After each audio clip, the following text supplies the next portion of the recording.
Hi everyone, trust you guys are doing well. Welcome to our next lesson.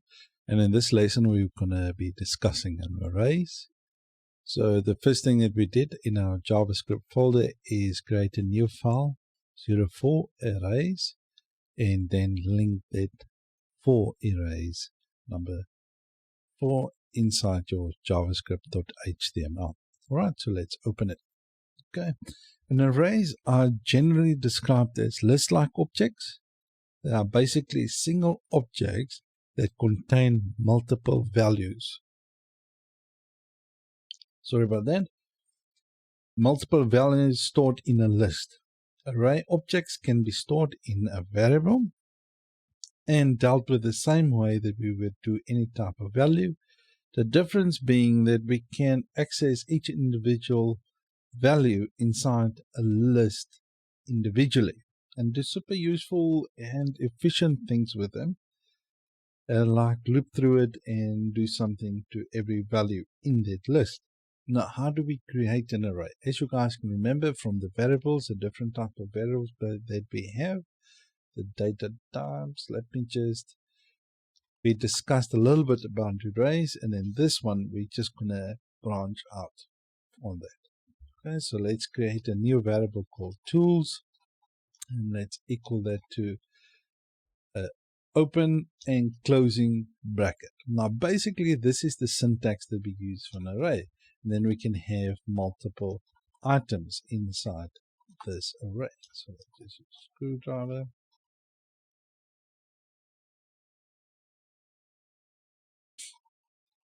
Spelling this morning. Okay, hammers, screwdriver, and pliers. Saw. Okay, so we've created an array, so let's console log that to the browser. So CLG and tools. It's just a shorthand for console log, CLG, and an emit in our Visual Studio Code. As you can see, it returns the array for us on our development tools. Just make it bigger. All right, just like that. All right, so let me just remove that. Okay, so that's how we create an array. Now we can have a single array or we can have multi-dimensional array. So let's copy this just down here. So what we do now is,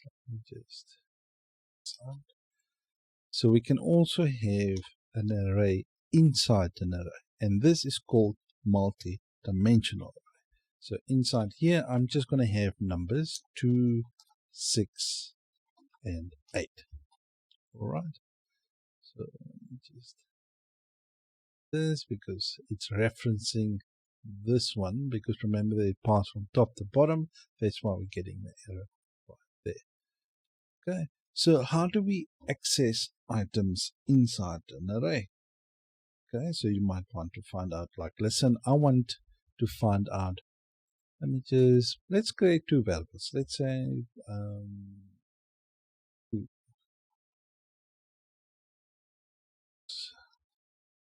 keep this one right there. All right. So inside, let's just console log tools. Okay. So how do we access for instance, the saw in this array? So we can just press the 4 button. So that doesn't work because 1, 2, 3, 4, as you guys can remember. But the computer doesn't count from 1. It counts from 0. So it will be at position number 3. Okay, so remember that, 0 based. So your arrays are 0 based. So basically 0, 1, 2, and 3. All right, so that's how we access that. So let's console.log. How do we access items that have a multi-dimensional array? So what we do here is we're going to set tools.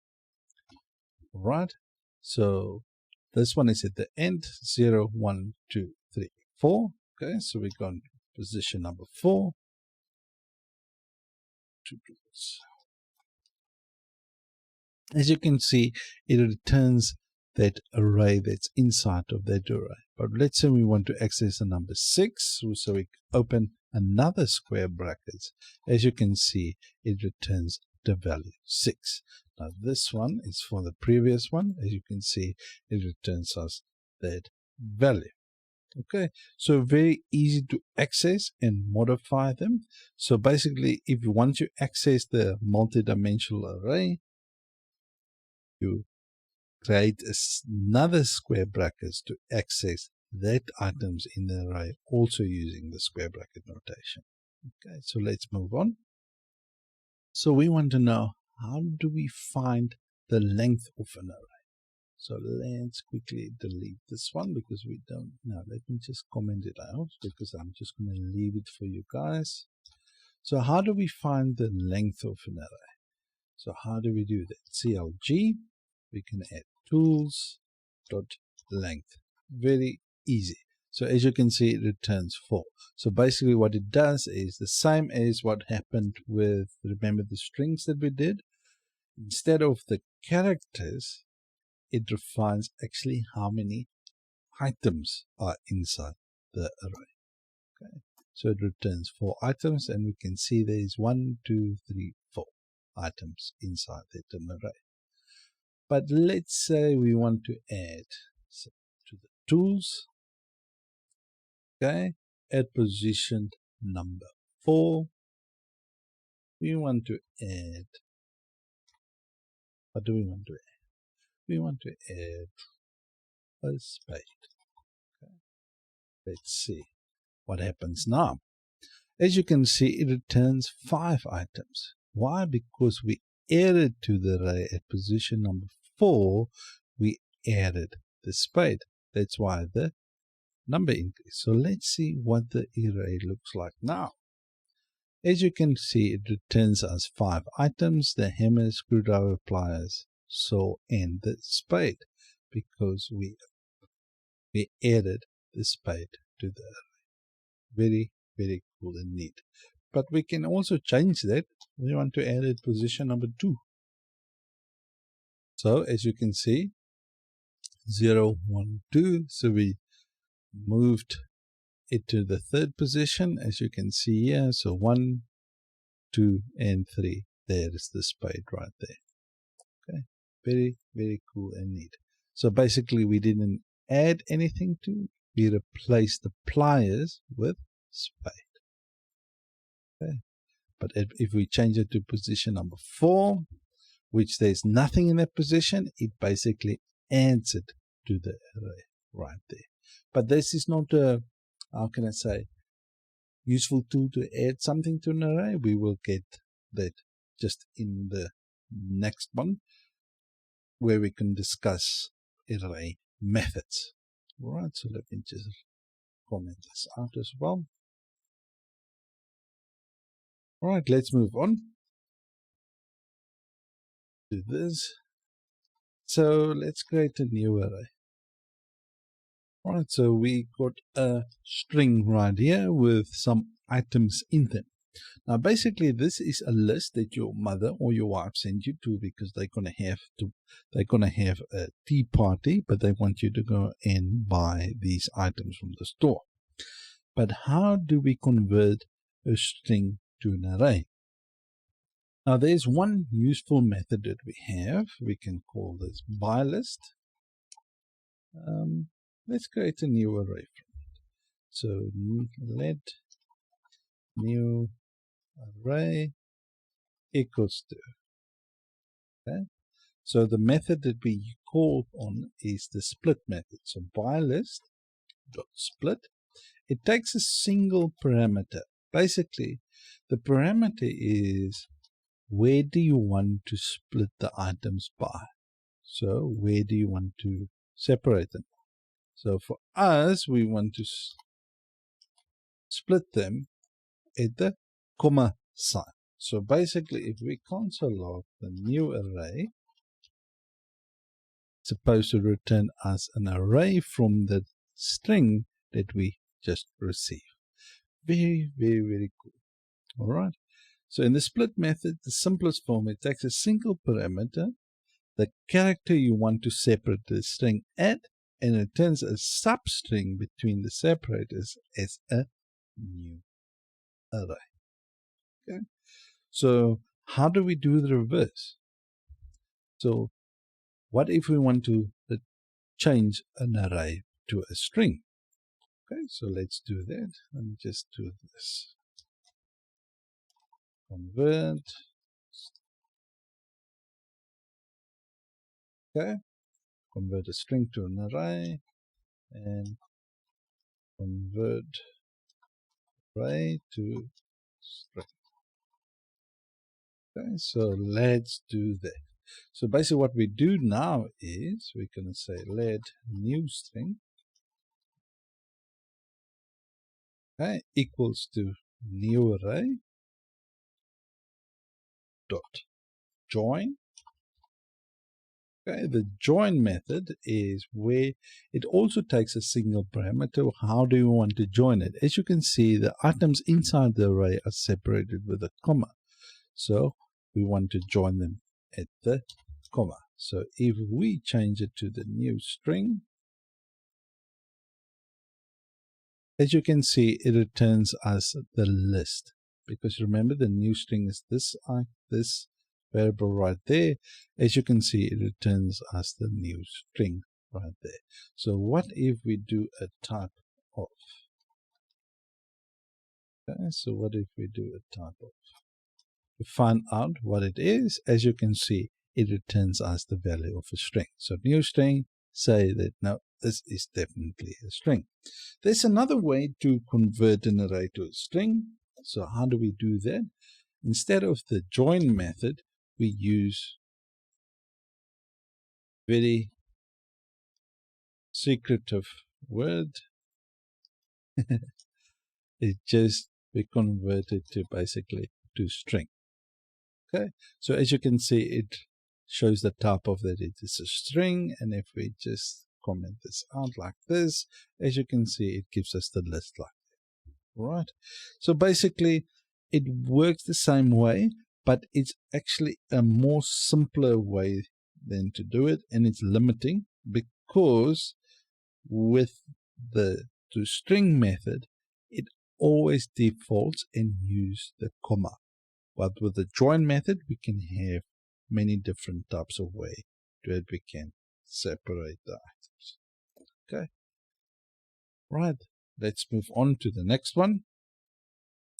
How do we add and remove items from an array?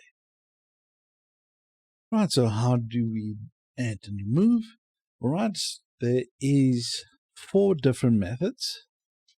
Right, the first one that we're going to discuss, the first 2 actually, is how to add and remove items to an end of the array and how to add and remove items from the beginning of an array. Because we have seen when we use the tools method, we can actually add or replace the item like the notation that we have right here.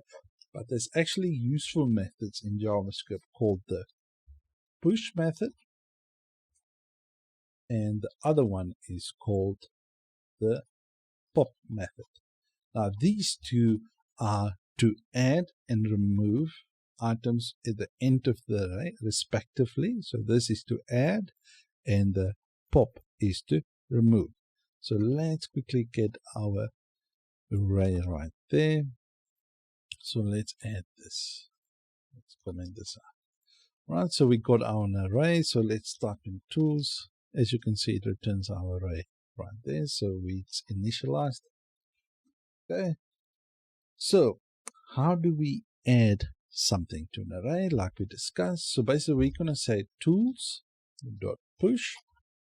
We can add a single item. So we can push and we can add a spade, or we can add multiple items. So let's just quickly console log tools.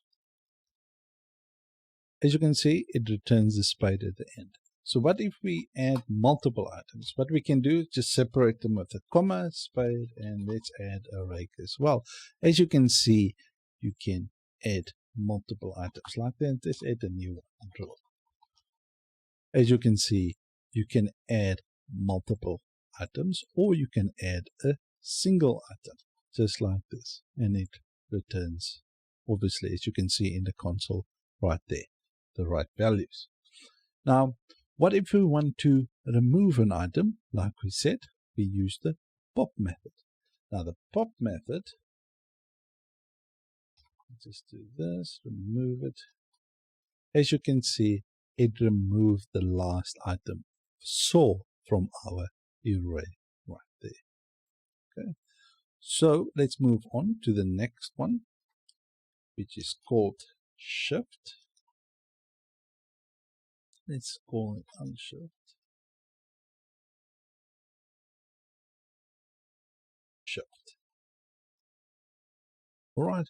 Now these two remove items and add items from the beginning of an array, and unlike we had with the push, this do it at the end of the array, this does it at the beginning of the array.